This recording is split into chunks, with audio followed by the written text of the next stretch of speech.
নির্মলের সঙ্গে আমার পরিচয় দীর্ঘদিনের। পশ্চিমবঙ্গ নাট্য একাডেমি আয়োজিত একটি শিবিরে আমি পাখিচক্রে তার ক্যাম্প ডিরেক্টর হই।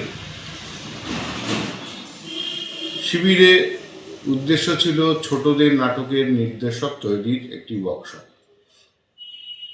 তো ইন্টারভিউ পর্বে আমার বন্ধু শুভাশ্রী গঙ্গোপাধ্যায় এবং আমি ইন্টারভিউ নিচ্ছিলাম।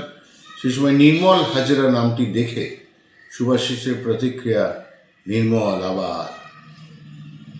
আমি একটু অবাকই হলাম। তোমার পূর্ব পরিচিত? জিজ্ঞাসা করলাম। বললো, দেখো না, আসবে হাসতে হাসতে, যাবেও হাসতে হাসতে, ও সিলেক্ট হলো কি হলো না তা নিয়ে ওর কোনো মাথা ব্যথা নেই, যদিও সব ওয়ার্কশপেই সিলেক্ট হয়। নির্মল এলো হাসি মুখে, এবং এই হাসি মুখে নির্মলকে আমি দীর্ঘদিন ধরে চিনি।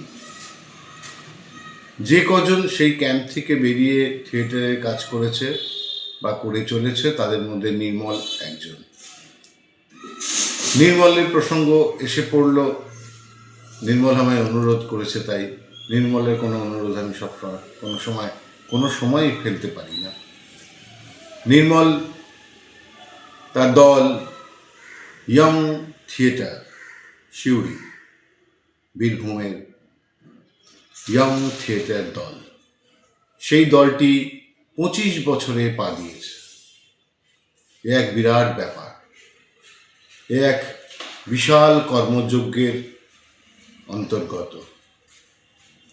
তাদের লোক উৎসব, তাদের বর্ণাঢ্য শোভাযাত্রা দিয়ে তারা উদযাপন করতে চলেছে 25 বছর। সারা বছরব্যাপী তারা কাজ করবে, আরও এগিয়ে চলুক ইয়ং থিয়েটার।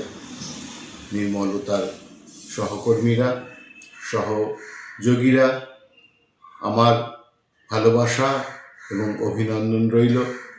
আমি নানান ব্যাধিক্রিয়া আক্রান্ত, ফলে আমার যাতায়াত নিয়ন্ত্রিত, খাওয়া দাওয়া নিয়ন্ত্রিত, তবুও আমি কাজ করে চলেছি, কর্মক্ষম আছি।